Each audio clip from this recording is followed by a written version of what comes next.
Hello dear students, welcome to Vision 24/7 YouTube channel plus application.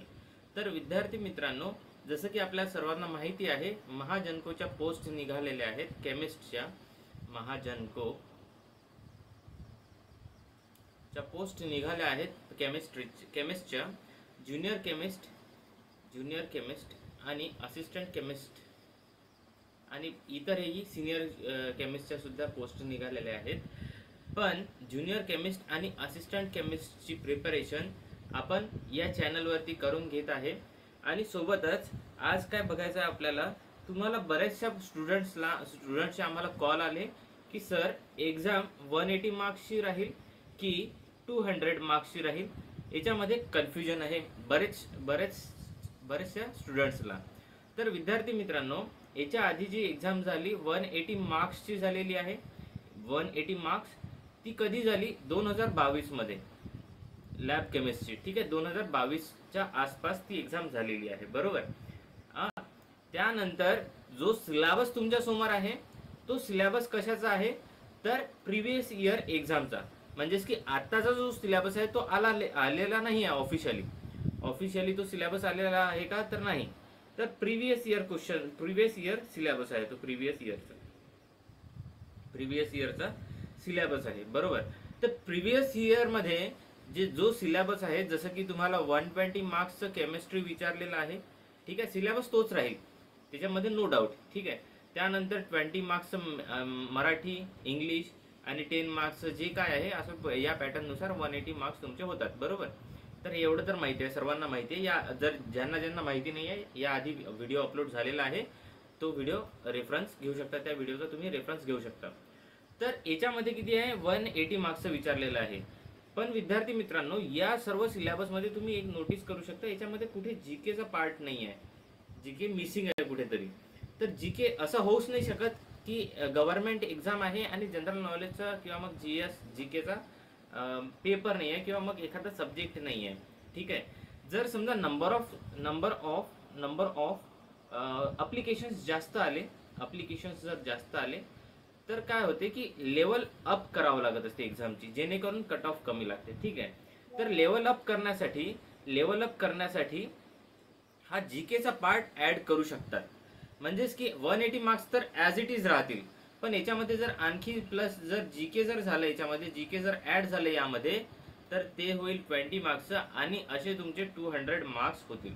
तर sir आता 200 मार्क्ससाठी preparation करायची की 180 मार्क्ससाठी प्रिपरेशन करायची, खूप सारं कन्फ्युजन होत आहे.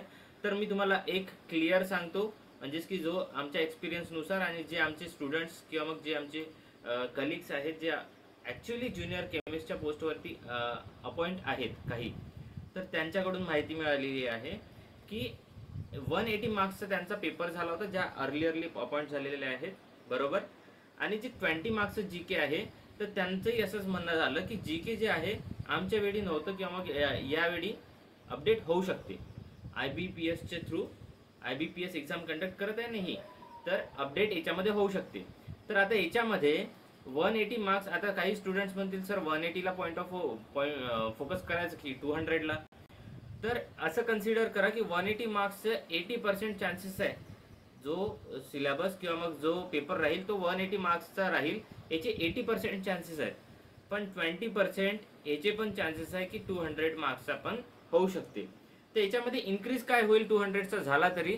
तर याच्यामध्ये जनरल नॉलेज किंवा मग GS इन्क्रीज होऊ शकते. ठीक आहे.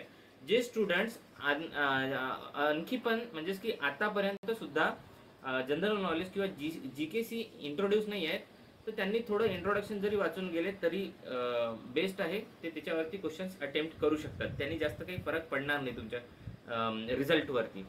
तर हे जे जीके आहे तुमचं याच एक्झामला नाही तर पुढच्या देखील एखाद्या एक्झामला नक्कीच कामात पडेल. तर असं मिळून ते 200 होऊ शकते. ठीक आहे. नाहीतर 80% चान्स आहे तो पेपर काय राहील, 180 मार्क्सचाच राहील.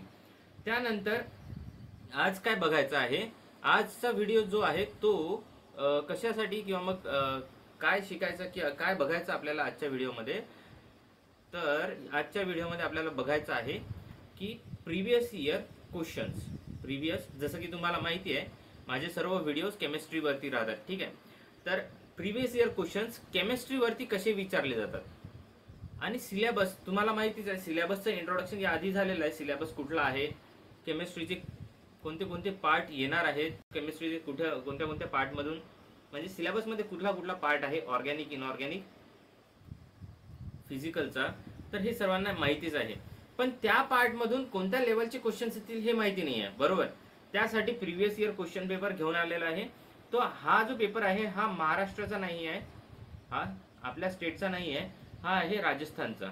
हा राजस्थानचा आहे. 2001 मध्ये एक्झाम झाली होती त्यांची, तेव्हाचा पेपर आहे. आणि सेम ज्युनियर केमिस्टचाच पेपर आहे. ज्युनियर केमिस्टच्या पोस्टसाठीच हा पेपर आला होता. आय होप हे खूप हेल्पफुल राहील तुमच्या एक्झाम्सच्या पॉईंट ऑफ व्ह्यूनी आणि तुमच्या प्रिपरेशनच्या पॉईंट ऑफ व्ह्यूनी. कोणत्या लेवलपर्यंत तुम्हाला डीप जावं लागेल, किती लेवलपर्यंत तुम्हाला केमिस्ट्रीचा अभ्यास करावा लागेल, ह्या सर्व गोष्टी तुम्हाला क्लिअर होऊन जातील. तर चला तर मग सुरुवात करूया.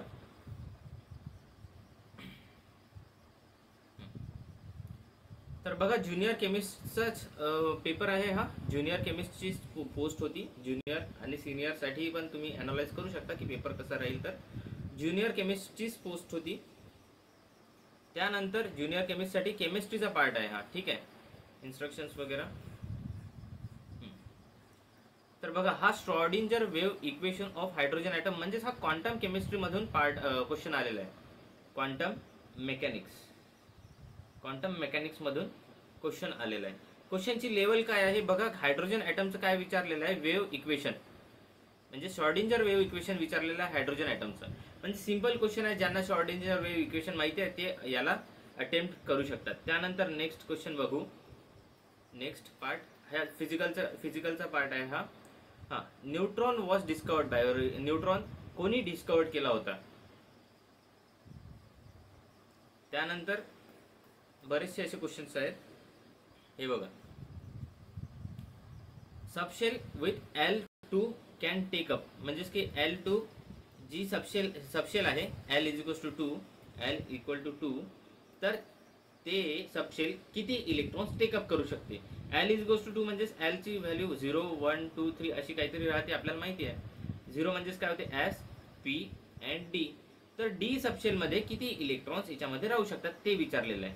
डी सबशेलमध्ये इझी क्वेश्चन आहे, 10 इलेक्ट्रॉन्स. म्हणजेच की असे क्वेश्चन्स तुम्ही अटेम्प्ट करू शकता जर तुम्हाला माहिती असेल तर. एकदम बेसिक लेवलचे क्वेश्चन्स आहेत. त्यानंतर बघा याच्या खाली element with highest ionization potential, कोणत्या एलिमेंटचं हायेस्ट आयनायझेशन पोटेन्शियल आहे. त्यानंतर ॲटॉमिक नंबर वरतून पण क्वेश्चन आलेला आहे. स्क्रीनिंग इफेक्ट, तर हा पिरियॉडिसिटी मधला क्वेश्चन आहे. पिरियॉडिसिटी मधनं पण एक क्वेश्चन आलेला आहे. त्यानंतर नेक्स्ट ॲस ब्लॉक म्हणजेच मेन ग्रुपचा क्वेश्चन आहे हा, मेन ग्रुप एलिमेंट्स. त्यानंतर रेडियस वगैरे, हे बघा, lowest radius of the following ions, main ग्रुपचाच क्वेश्चन आहे हा पण. हा सुद्धा मेन ग्रुपचा क्वेश्चन आहे. म्हणजे लेवल ऑफ क्वेश्चन कशी आहे, बेसिक आहे एकदम. ऑर्गॅनिकचं बघूया, थांबा एक मिनिट. इनऑर्गॅनिक बघत आहे ना आपण, ऑर्गॅनिक, इनऑर्गॅनिक, फिजिकल तिन्ही बघायचे आपल्याला. हे बघा काय विचारलेलं आहे, बॉन्ड लेंथ कशाची, O2 plus and O2 minus. ह्याच्यासाठी एक ट्रिक आहे. ती ट्रिक जर तुम्हाला माहिती असेल तर तुम्ही इझिली अटेम्प्ट करू शकता असे क्वेश्चन्स. तर ती ट्रिक घेणारच आहे आपण लगेच याच्यानंतर. त्यानंतर प्रॅक्टिस पण घेणार आहे क्वेश्चन्सची, कशा प्रकारे राहतील. आणि मेन म्हणजे की तुम्हाला माहिती आहे का, याच व्हिडिओच्या नंतर एक व्हिडिओ येणार आहे स्ट्रॅटेजीवाला. स्ट्रॅटेजी कशी, तर एक्झामची स्ट्रॅटेजी. एक्झाम कधी होईल, कोणत्या डेटला आपल्याला फोकस करायचं आहे, आणि त्या एक्झामपर्यंत कसं पोहोचायचं, म्हणजेच काय, रोडमॅप मी तुम्हाला प्रोव्हाइड करणार आहे. त्यानंतर लगेच याच्यानंतर टेस्ट पेपर, म्हणजेच की टेस्ट सिरीज प्रिव्हियस इयर क्वेश्चन्सची, ते पण आपण घेणार आहे. एक मिनिटाचा वेळ घेतो तुमचा. कोर्स आहे, एक कोर्स लॉन्च केला आहे, just wait a minute. Okay, हां, तर महाजनकोसाठी एक कोर्स लॉन्च केलेला आहे. त्या कोर्समध्ये या कोर्समध्ये ज्युनियर केमिस्टचं पूर्ण सिलेबस कव्हर अप केला जाईल. ऑल सब्जेक्ट्स, सर्व सब्जेक्ट्स आहेत, टेक्निकल नॉन टेक्निकल सुद्धा, म्हणजे मराठी, इंग्लिश, जी के, जनरल अप्टिट्यूड आणि सब्जेक्टिव्ह सर्वच तुम्हाला मिळणार आहे 399ला. ठीक आहे. याच्यामध्ये डिस्काउंट पण होऊन जाईल, ऑफर जर असली तर डिस्काउंट पण होऊन जाईल. त्यानंतर याच्यामध्ये तुम्हाला काय मिळणार आहे, लाईव्ह प्लस रेकॉर्डेड लेक्चर्स. म्हणजेच की आता काही असे स्टुडंट्स असतात किंवा काही असे ॲस्पायरंट्स असतात जे करंट जॉब करत आहे, काही ना काही वर्क करत आहे, तर त्यांना लाईव्ह जर नाही बघणं झालं तर ते रेकॉर्डेड सुद्धा बघू शकतात. त्यानंतर यामध्ये वेल क्वालिफाईड स्टाफ आहे. जसं की तुम्हाला माहिती आहे, माझ्याबद्दल तर माहितीच आहे. जमीर सर सुद्धा आहेत. जमीर सर नेट सेट गेट आहेत, क्वालिफाईड नेट सेट गेट आहेत, गेट 2 टाइम्स आहेत सर, आणि PhD चालू आहे. तर असे काही मॅडम आहेत, निकिता मॅडम, अक्षता मॅडम. निकिता मॅडमनी सुद्धा IBPSची एक्झाम क्वालिफाय केलेली आहे. त्यांना बऱ्यापैकी माहिती आहे की IBPSचं इंटेन्शन किंवा मग एक्झाम्समध्ये क्वेश्चन्स कसे विचारले जाऊ शकतात. आकाश सर आहेत, त्यानंतर अक्षता मॅडम आहेत. हे असं पूर्ण फॅकल्टी आहे तुम्हाला, जे की सर्व सिलेबस तुमचा कव्हरअप करून घेतील, प्लस प्रॅक्टिस सुद्धा. तर टोटल फीज आहे 399. आणि याच्यासोबतच जर समजा तुम्हाला फक्त टेक्निकलचा क्लास करायचा असेल ज्युनियर केमिस्टचा, तर टेक्निकलची बॅच आहे एक. Technical, just wait a minute, टेक्निकलची बॅच आहे. या टेक्निकलच्या बॅचमध्ये जमीर सर आहेत. Okay, just wait a minute.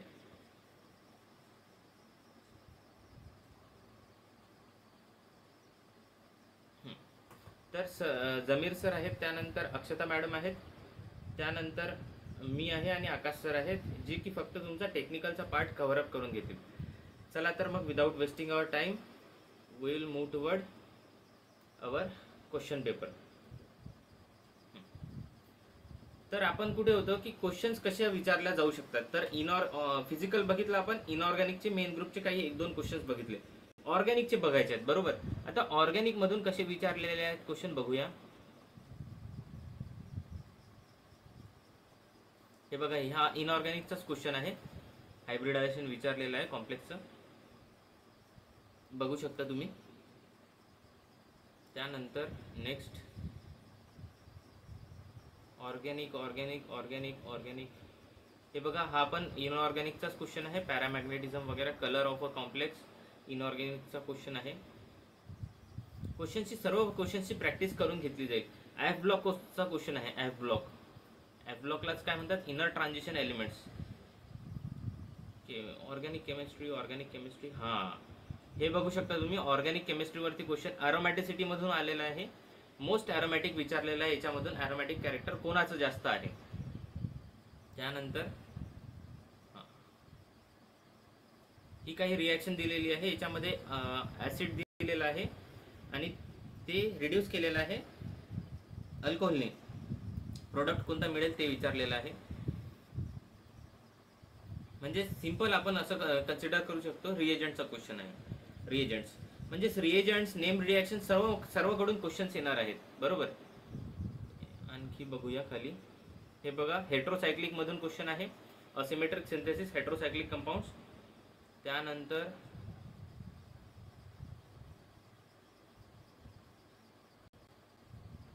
पुढे जाऊया. ओके, हा आहे ॲनाचा क्वेश्चन. रोमच्या बद्दल विचारलेला आहे. ॲनालिटिकल केमिस्ट्रीचा क्वेश्चन. अशा प्रकारचे क्वेश्चन्स येतील. हे बघा, ऑर्गॅनिकचा क्वेश्चन. स्ट्रॉंगेस्ट बेस कुठला आहे ते विचारलेला आहे या कॉम्प्लेक्स मधलं. तर अशा प्रकारे तुमचा क्वेश्चन पेपर किंवा मग एक्झाममध्ये क्वेश्चन्स राहतील. हे बघा, हा क्वेश्चन कशाचा आहे, हा इलेक्ट्रोकेमिस्ट्रीचा क्वेश्चन आहे. इलेक्ट्रोकेमिस्ट्री, ई सेल दिसते, ई सेल. त्यानंतर हे बघा, रेट ऑफ रिॲक्शन म्हणजे हा केमिकल कायनेटिक्सचा क्वेश्चन आहे. केमिस्ट्रीचाच आहे, फिजिकल केमिस्ट्री, केमिकल कायनेटिक्स. त्यानंतर बघूया पुढे. हे बघा, हा आहे केमिकल थर्मोडायनॅमिक्सचा क्वेश्चन. एन्थॅल्पी चेंज किंवा मग एंट्रॉपी चेंज वगैरे. थर्मोडायनॅमिक्सचा क्वेश्चन आहे. हा इझी क्वेश्चन आहे. तर काही या प्रकारे तुमचे क्वेश्चन्स, तुम्हाला एक्झाममध्ये क्वेश्चन्स विचारले जाऊ शकतात. आयसोमेरिझम मधून, न्यूक्लिअर केमिस्ट्रीमधून क्वेश्चन आलेला आहे. हा बघा, न्यूक्लिअर केमिस्ट्रीचा क्वेश्चन आहे. न्यूक्लिअर केमिस्ट्रीचा लेविस ऍसिड बेसमधून क्वेश्चन विचारलेला आहे. म्हणजे जो सिलेबस आहे, तुम्हाला जो सिलेबस याआधी दाखवला किंवा मग या आधीच्या लेक्चरमध्ये अक्षता मॅमने सांगितला, तो सिलेबस जरी केला तुम्ही तरी सफिशियंट आहे. तो सिलेबस जरी केला तरी काय आहे, सफिशियंट आहे. जर तुम्ही नवीन असाल चॅनलवरती, जर तुम्हाला माहिती नसेल चॅनलबद्दल, तर आपलं चॅनलला सबस्क्राईब करा. या चॅनलवरती नवीन अपडेट्स येत राहतात. एक्झामच्या रिलेटेड अपडेट्स तुम्हाला मिळत राहतील. आणि जर तुम्हाला असं वाटते की जे एक्झामच्या बद्दल अपडेट्स येत आहे ते फर्स्ट ऑफ ऑल तुम्हाला माहिती पडायला पाहिजे, तर नक्कीच चॅनलला सबस्क्राईब करा. आणि थँक्यू.